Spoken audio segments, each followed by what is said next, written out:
समक्ष आज कुछ कविताएं लेकर आई हूँ और जो मैं आपके सामने प्रस्तुत करती हूँ। मेरी पहली कविता है जिसका शीर्षक है केचुल। हमारी आदत है नकारात्मकता को शीघ्र ग्रहण करने की। हमारी आदत है नकारात्मकता को शीघ्र ग्रहण करने की, जिम्मेदारी उठाते वक्त दूसरों का इंतज़ार करने की और सीमित हासिल का असीमित दिखावा करने की। जाने क्यों हम सादे नहीं रहते, जबकि ऑगस्ट रॉडिन कहते हैं सादगी और सरलता ही हमें संपूर्ण बनाती है। हमारी दूसरी कविता है जिसका शीर्षक है खोटी अधूरी रचनाएं। जैसे विश्व का महान साहित्यकार जिसने लिखा हो एक महान ग्रंथ, लेकिन जिसके प्रकाशन के बाद नज़र आया हो कि रह गया है एक महत्वपूर्ण स्थान पर लगाना विस्मय बोधक चिन्ह, हो गया ना अर्थ का अनर्थ। जैसे धरती का महान चित्रकार जिसने बनाई हो अद्भुत चित्रकला, किंतु उसे अंतिम विराम देते वक्त लुढ़क गई हो उस पर रंग की शीशी, हो गया ना गुड़ गोबर।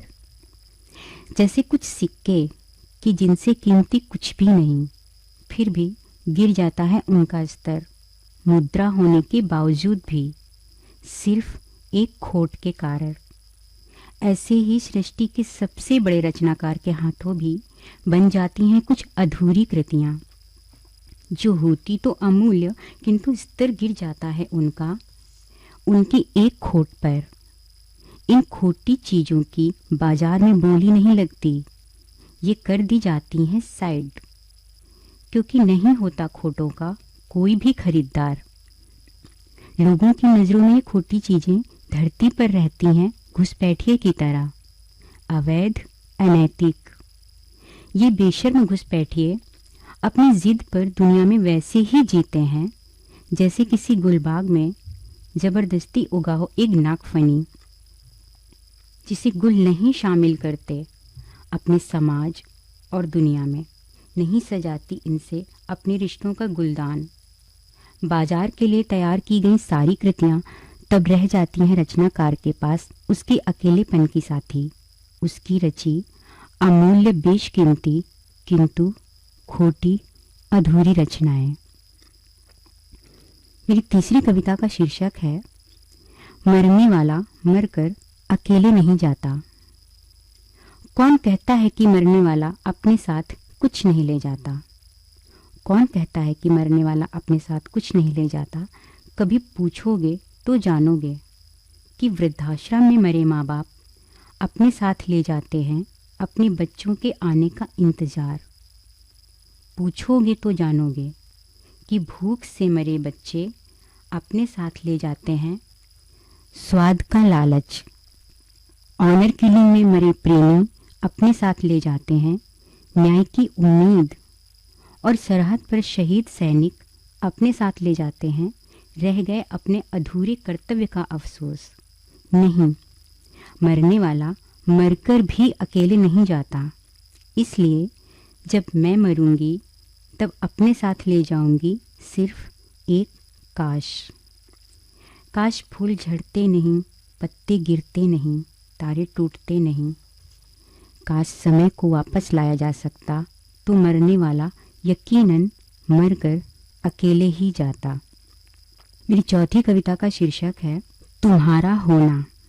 तुम्हें याद है जब मैंने कहा था एक आकार दे दो उस खुशबू को जो मंडराती है मेरे इर्द गिर्द, और तुमने किया भी उसे साकार, जिसे मैंने समझा था तुम्हारा ही रूप, या फिर जिसे तुम्हारी कृपा मान ली थी मैंने। लेकिन फिर क्या, वो तो किसी और के नाम की वसीयत निकली।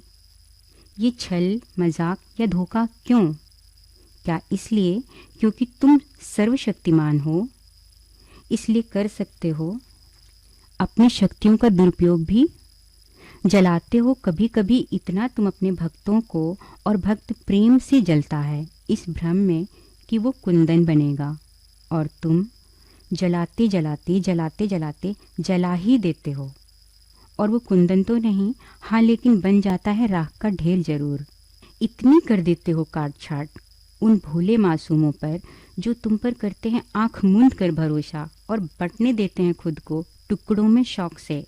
इस भ्रम में कि कट छट कर बन जाएंगे वो एक दिन गढ़ी हुई नक्काशीदार मूर्ति, लेकिन तुम उसे ही नहीं, उसके भरोसे को भी काट काट कर बना देते हो रेत का बुरादा।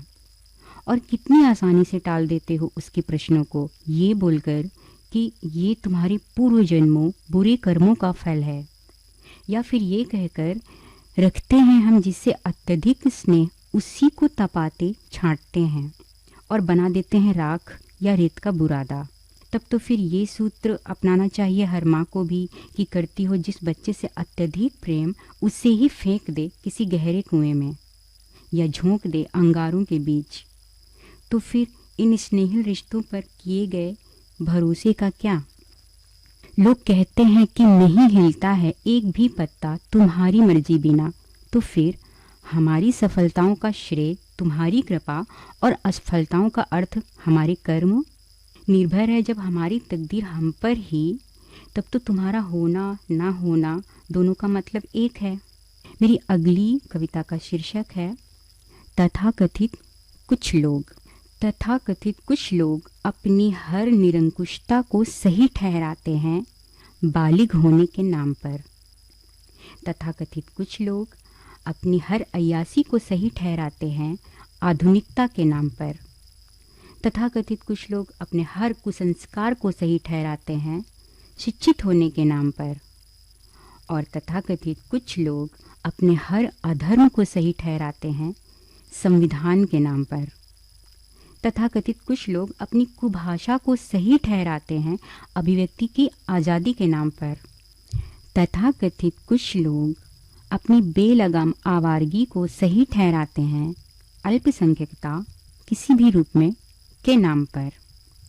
तथाकथित कुछ लोग हर दिन नए कुकर्म का चलन चलाते हैं अमीर होने के नाम पर, और लोग इनकी हौसला अफजाई करते हैं हाँ आजकल यही चलता है के नाम पर। और ये कुमार्ग पर मदमस्त बढ़ते जाते हैं परिवर्तन के नाम पर।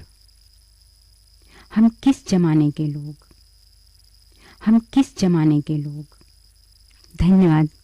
बहन डॉली परिहार से अभी आप सुन रही थी कुछ कविताएं, और अब आइए सुनते हैं कहानी बिटिया डॉक्टर कुमारी अनुराधा से। सरपंच साहब अपने गांव में लाल बत्ती की बड़ी सी गाड़ी आती देख उसे एक टक निहारने लगे, और ज्यों ही उस गाड़ी से बाहर उतरती सहज सरल एवं भव्य व्यक्तित्व युक्त मैडम को देखा तो सहसा वहीं बगल के